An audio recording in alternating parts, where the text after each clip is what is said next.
Deepana శిల్పము technique of lighting. ఉత్తమ దీపనం కోసం 1. రంగస్థల దీపనం అంటే ఏమిటి? What is stage lighting? చాలామంది అంగీకరించిన విధంగా దీపనం వల్ల నటులను చూడవచ్చును. ఇంకా రాత్రి లేక పగలు దృశ్యాలకు తేడా తెలుసుకోవచ్చును. మరియు దానికి ఉన్న తంత్రం లేక మరో దాని వల్ల ఇంకా భావస్థితి మూడ్ని కలిగించటానికి ప్రయోగించవచ్చును. అలా దీపనం అవసరం.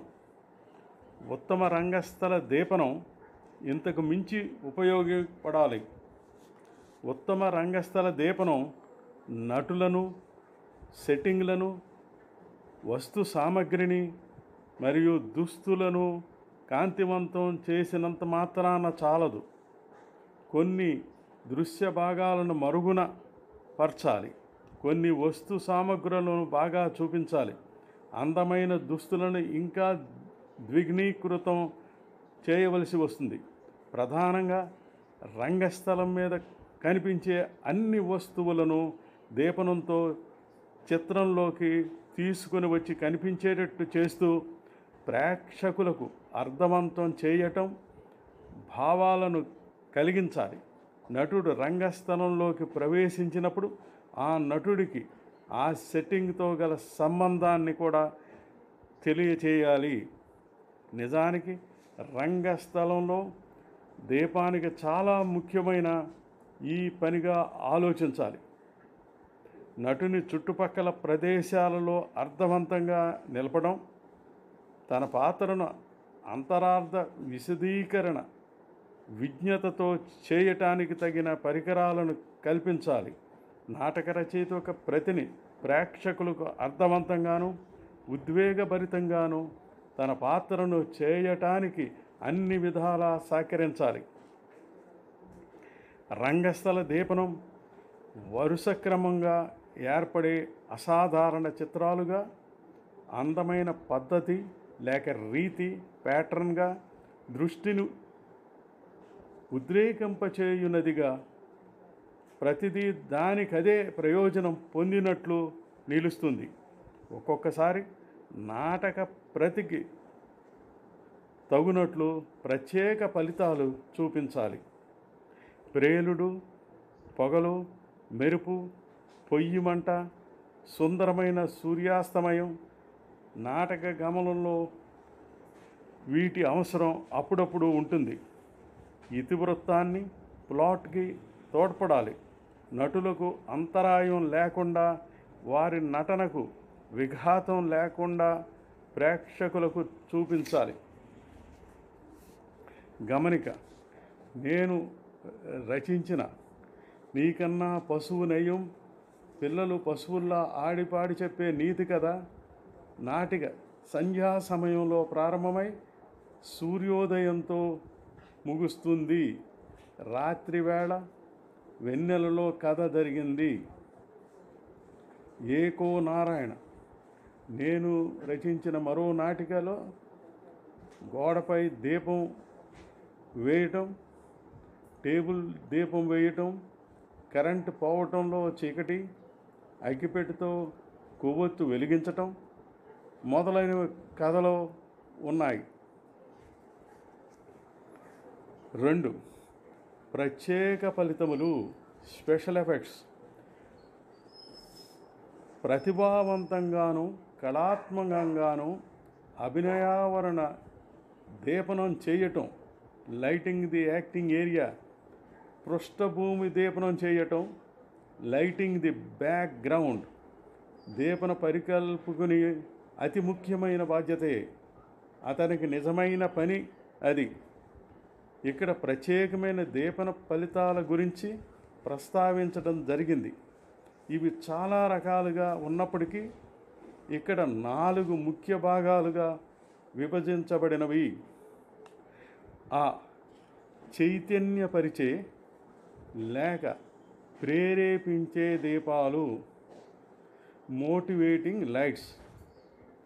అందులో మొదటిది చైతన్యపరిచే లేక ప్రేరేపించే దీపాలు, మోటివేషనల్ లైట్స్.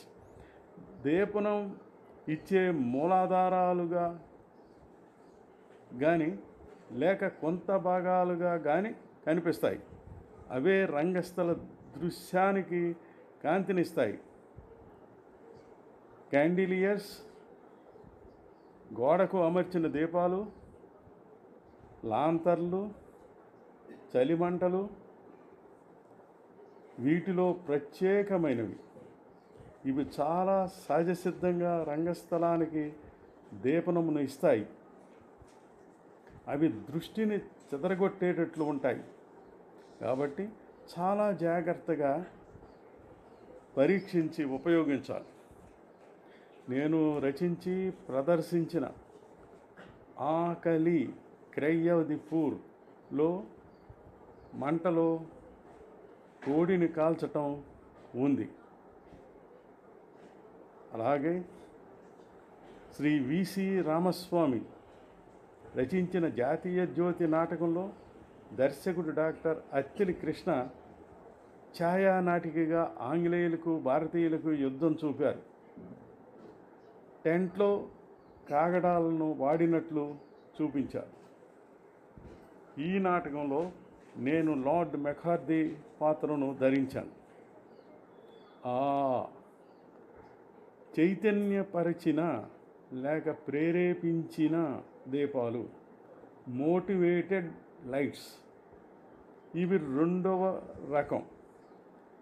చైతన్యపరిచిన లేక ప్రేరేపించిన దీపాలు, మోటివేటెడ్ లైట్స్. ఇవి యథార్థంగా ఉన్న మూలముల నుంచి వచ్చే కాంతి, అంటే సూర్యుడి నుంచే వచ్చే కాంతి, సన్లైట్, ఇంకా ఆకాశము నుంచి వచ్చే పగటి వెలుగు, అలాగే ఇంటి లోపల అమర్చిన దీపాల నుంచి వచ్చే దీపనం. కానీ ఇంటి లోపలి ఫిక్చర్స్ ప్రేక్షకుల దృష్టిని చెదరగొడతాయని వచ్చని సాధారణంగా వాటిని కనిపించకుండా ఉంచుతారు. ఒక్కొక్కసారి కదిలే కారు దీపాల నుంచి వాడే కాంతిని కూడా కిటికీలోంచి వెలుతురు పడేటట్టు చూపించవచ్చును. గమనిక. డాక్టర్ అబ్బూరి గోపాలకృష్ణ రచించిన లయ ప్రతీక నాటక ప్రదర్శనలో నేను దర్శకత్వం వహించి ప్రదర్శించినప్పుడు పాత్రలన్నీ చీకట్లో టార్చ్ లైట్స్ వాడుతూ వారు జీవిత సత్యాలను వెదకటానికి ఫిజికల్గా చూపించాను. ఇది సింబాలిక్ ప్లే. ఈ ప్రత్యేకంగా నిర్వచించిన దృగ్గోచరత్వం, స్పెషల్ డిఫైన్డ్ విజిబిలిటీ, ఇది మూడవ రకం. సాధారణంగా ఉండే అభినయావరణ దీపనం చేయటం, లైటింగ్ ది యాక్టింగ్ ఏరియా వంటిదిగా కాకుండా తేడాగా ఉంటుంది. అది అదనంగా ఉంటుంది, ప్రత్యేకంగా నిర్దేశించబడి ఉంటుంది, ఇంకా అనేక రూపాల్లో ఉంటుంది. సాధారణంగా ఉండే దృక్పథం దీన్ని సాధించటం కన్నా కష్టం. ఒకే నటుడు రంగస్థలం మీద ఉండగా అతని మీదే కాంతి ప్రసరించి తక్కిన రంగస్థలాన్ని చీకటిలో నాటకీయంగా ఉంచటం, ఇది మనసును బట్టి ఉంటుంది. అయినా సృజనాత్మకంగా సహజత్వానికి ఎంత దగ్గరగా ఉంటే అంత మంచిది. అతని మీదకి మాత్రమే కాంతి ప్రసారం అవుతుంది. దీనిలో చిన్న మార్పుగా నటుడు కదలటం ఉంటే ఫాలో స్పాట్తో దీపాన్ని వ్యక్తిగతంగా ఉండేటట్లు వాడవచ్చును. దీన్ని సంగీతపరమైన నృత్య నాటకాల్లో వాడతారు. సామాన్యమైన సాధారణ నాటకాల్లో కూడా కొందరు ఈ మధ్యన వాడుతున్నారు. ఇది ఉపయోగించకూడదనేమీ కాదు, ప్రతిభావంతంగా వాడితే మంచి ఫలితాలు పొందవచ్చును. ఫాలో స్పాట్ అనేక సందర్భాల్లో ప్రతిభావంతంగా వాడవచ్చు. ముఖ్యమైన అధికార పీఠం మీద, ముఖ్యమైన కళా ప్రతిమ మీద, ప్రధానమైన ఫోటో, కథకు బాగా సంబంధించిన ఫోటో మీద, ప్రధాన పాత్ర ప్రవేశమవుతున్నప్పుడు మొదలగు చోట్ల ఫాలో స్పాట్ ఉపయోగించినట్లు తెలియకుండానే దాని ఫలితాన్ని మాత్రం ప్రేక్షకులు అనుభూతిని పెంచేదిగా ఉండాలి. ఈ ప్రక్షేపములు, ప్రొజెక్షన్స్, ఇది నాలుగో రకం. ఇందులో అనేక పరికరాలు ఉంటాయి. వాటి ద్వారా నమూనాలు, ప్యాటర్న్లు గల దీపనం, సంపూర్ణమైన చిత్రములు, పిక్చర్స్, కదిలేవి లేక కదలనివి, సీనరీ మీద లేక ఒక్కొక్కసారి నటుల మీద కానీ ప్రక్షేపణం, ప్రొజెక్ట్ చేయాలి. దృశ్య పరికల్పకుని ప్రతిమ మీద గొప్ప ఫలితాలను పొందవచ్చును. నేను రచించి ప్రదర్శించిన దేహాంతర ప్రాప్తి, పునర్జన్మ లేక ముక్తి నాటకంలో ఛాయాదృశ్యంగా జాలరి పడవ నడపటం స్థిరంగానే ఉండగా ప్రొజెక్టర్ ద్వారా నది ఒడ్డున ఉండే చెట్లు మొదలగునవి కదులుతున్నట్లు సీనరీని చూపాము. ఇంకా ఏయులో థియేటర్ ఆర్ట్స్ ప్రొడక్షన్లో డాక్టర్ అబ్బూరి గోపాలకృష్ణ రచించిన శ్రీశిఖ నాటక ప్రదర్శనలో నేను దర్శకత్వం వహిస్తూ బుద్ధుడు ప్రత్యక్షమైనప్పుడు గగనిక సైక్లోరామా మీద అలలలుగా మేఘ సంచారం ప్రొజెక్టర్ ఉపయోగించి చూపించాను. నమస్తే. మరికొన్ని విషయాలు మరో భాగంలో.